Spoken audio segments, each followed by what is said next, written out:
Assalamualaikum warahmatullahi wabarakatuh. Saya Indah Wahyuni dari kelas 3A Program Studi Pendidikan Agama Islam.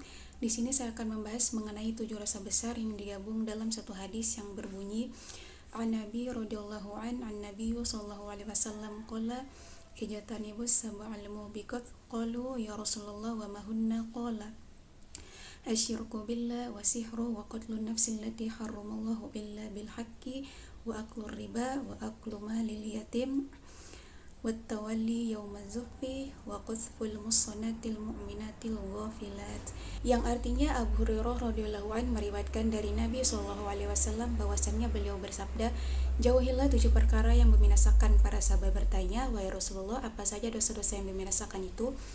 Beliau menjawab, syirik kepada Allah, sihir, membunuh jiwa yang telah Allah haramkan kecuali dengan alasan yang hak, memakan riba, memakan harta anak yatim, melarikan diri dari medan pertempuran, dan menuduh wanita mukminah yang baik-baik telah berzina. Di dalam hadis tersebut dijelaskan bahwasannya Rasulullah SAW pernah bersabda dalam hadis Abu Hurairah radhiyallahu an yang menganjurkan kita sebagai umatnya agar menjauhi 7 dosa yang dapat membinasakan kita. Dengan ketujuh dosa di atas, yaitu yang pertama, syirik kepada Allah. Secara bahasa, syirik berarti persekutuan atau bagian, sedangkan menurut istilah agama adalah mempersekutukan Allah Subhanahu wa Ta'ala dengan selainnya. Syirik terbagi menjadi 2, yaitu yang pertama syirik akbar. Syirik akbar yaitu menjadikan sesuatu sebagai tandingan bagi Allah atau beribadah kepada selainnya. Syirik akbar adalah syirik yang paling besar sebagaimana firman Allah dalam Quran surah An-Nisa ayat 48 yang artinya, sesungguhnya Allah tidak akan mengampuni dosa karena mempersekutukannya atau syirik, tetapi Dia mengampuni apa dosa yang selain syirik itu bagi siapa yang Dia kehendaki. Siapapun yang mempersekutukan Allah sungguh telah berbuat dosa yang sangat besar. Dalam ayat ini menegaskan bahwa syirik adalah dosa yang sangat besar dan tidak akan diampuni jika seseorang meninggal dalam keadaan melakukan syirik, karena syirik merusak tauhid dan menempatkan selain Allah sebagai sesembahan. Adapun selain syirik masih bisa diampuni oleh Allah sesuai dengan kehendaknya. Kemudian syirik yang kedua yaitu syirik asghar, yaitu menyertai amal dengan riya. Syirik asghar termasuk bagian dosa besar yang menyekutukan Allah Subhanahu wa Ta'ala sebagaimana dalam firman Allah Quran surah Al-Kahfi ayat 110 yang artinya, Siapa yang mengharapkan pertemuan dengan Tuhannya hendaklah melakukan amal soleh dan tidak menjadikan apa dan siapapun sebagai sekutu dalam beribadah kepada Tuhannya. Ayat ini menjelaskan bahwa siapapun yang berharap bertemu Allah dan memperoleh ridhonya harus beramal soleh serta memurnikan amalnya hanya kepadanya tanpa menyekutukannya dengan apapun. Mahmud bin Labid radhiyallahu an meriwayatkan bahwa Rasulullah SAW bersabda, hal yang paling aku khawatirkan pada kalian adalah syirik kecil. Para sahabat bertanya, apa syirik kecil itu wahai Rasulullah? Beliau menjawab, yaitu riya. Allah Subhanahu wa Ta'ala akan berfirman pada mereka di hari kiamat ketika manusia diberikan balasan amal mereka, carilah orang-orang yang kalian bersikap riya di hadapannya saat dunia. Lalu tunggulah apakah kalian menemukan balasan dari mereka? Hadis ini menjelaskan bahwa syirik kecil yang paling dikhawatirkan Nabi adalah riya, yaitu melakukan ibadah atau kebaikan demi dipuji manusia. Pada hari kiamat, Allah akan berkata kepada orang yang beramal karena ingin dilihat manusia, mintalah balasan kepada orang yang dulu kalian harapkan pujiannya. Artinya, amal yang dilakukan dengan riya tidak bernilai di sisi Allah. Kemudian 7 dosa besar yang kedua yaitu adalah sihir. Kata sihir terambil dari kata Arab sahar, yaitu akhir waktu malam dan awal terbentang fajar.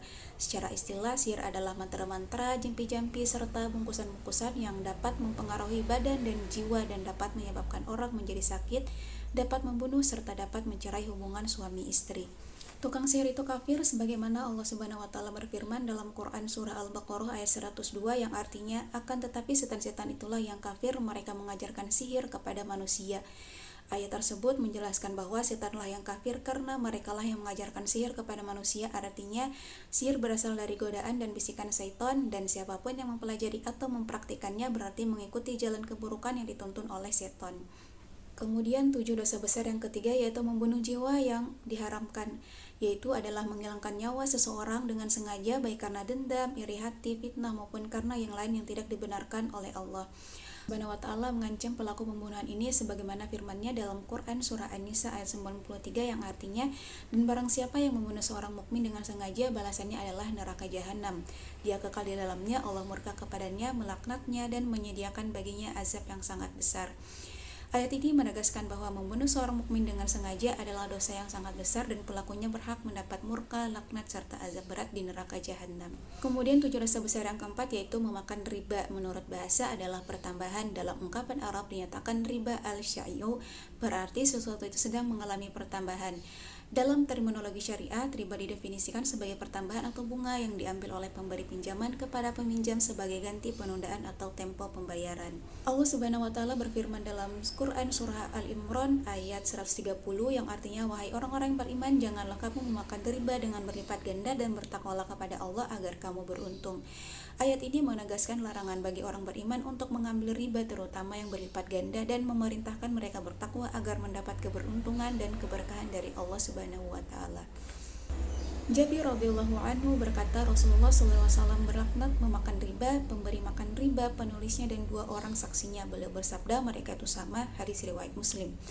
Hadis ini menjelaskan bahwa semua pihak yang terlibat dalam praktik riba, baik yang mengambil, memberi, menulis, maupun menjadi saksi, mendapat laknat dari Rasulullah karena mereka sama-sama membantu terjadinya riba. Ini menunjukkan betapa besarnya dosa riba dan betapa kerasnya larangan Islam terhadapnya. Kemudian 7 dosa besar yang kelima yaitu memakan harta anak yatim. Orang yang memakan hak anak yatim yaitu seseorang yang diamanahkan dan dipercaya untuk dititipkan harta anak yatim, tetapi harta tersebut malah dipakai untuk keperluan pribadi. Allah Subhanahu wa taala berfirman dalam Quran surah An-Nisa ayat 10 yang artinya, sesungguhnya orang-orang yang memakan harta anak yatim secara zalim sebenarnya mereka itu menelan api sepenuh perutnya dan mereka akan masuk ke dalam api yang menyala-nyala atau neraka.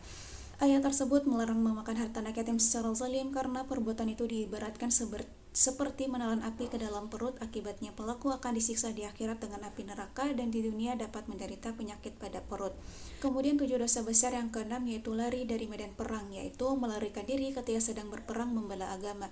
Karena Islam mewajibkan umatnya untuk memelihara, menjaga, mempertahankan, dan membela agamanya. Allah Subhanahu wa taala berfirman dalam Quran surah Al-Anfal ayat 15-16 yang artinya, wahai orang-orang yang beriman, apabila kamu bertemu dengan orang-orang kafir yang menyerangmu, maka janganlah kamu berbalik membelakangi mereka atau mundur, dan barang siapa mundur waktu itu kecuali berbelok untuk siasat perang atau hendak menggabungkan diri dengan pasukan yang lain, maka sungguh orang itu kembali dengan membawa kemurkaan dari Allah dan tempatnya ialah neraka jahanam, seburuk-buruk tempat kembali. Ayat di atas menunjukkan bahwa lari dari medan perang tanpa alasan adalah termasuk dosa besar. Selain telah dinyatakan dalam hadis, hal ini juga telah dinyatakan secara tegas dalam ayat ini akan ancaman yang keras atas perbuatan itu. Kemudian 7 dosa besar yang ketujuh yaitu menuduh wanita mukminah berzina. Perbuatan menuduh wanita mukmin berzina adalah penuduhan tersebut yang tidak didasarkan pada bukti-bukti merupakan salah satu dosa-dosa besar. Bisa dikatakan menfitnah tanpa sebab atau bukti. Allah Subhanahu wa taala berfirman dalam Quran surah An-Nur ayat 23-24 yang artinya, sesungguhnya orang-orang yang menuduh wanita yang baik-baik yang lengah lagi beriman atau berbuat zina, mereka kena laknat di dunia dan akhirat, dan bagi mereka azab yang besar pada hari ketika lidah, tangan, dan kaki mereka menjadi saksi atas mereka terhadap apa yang dulu mereka kerjakan. Dan di dalam surah An-Nur ayat 4 yang artinya, dan orang-orang yang menuduh wanita yang baik-baik berbuat zina dan mereka tidak mendatangkan 4 orang saksi, maka deralah mereka yang menuduh itu 80 kali dera, dan janganlah kamu terima kesaksian mereka buat selama-lamanya, dan mereka itulah orang-orang yang fasik. Ayat di atas menjelaskan orang yang menuduh wanita beriman berzina tanpa bukti akan mendapat laknat dan yang besar, dan pada hari kiamat anggota tubuh mereka sendiri menjadi saksi atas kebohongan itu. Dan siapapun yang menuduh tanpa menghadirkan 4 saksi wajib dihukum 80 kali dera, kesaksiannya tidak diterima selamanya dan ia termasuk orang yang fasik. Baik, itulah pembahasan singkat dari saya mengenai hadis 7 dosa besar. Mohon maaf bila terdapat kesalahan. Saya ucapkan terima kasih. Billahi fisabilillah, fastabiqul khairat. Assalamualaikum warahmatullahi wabarakatuh.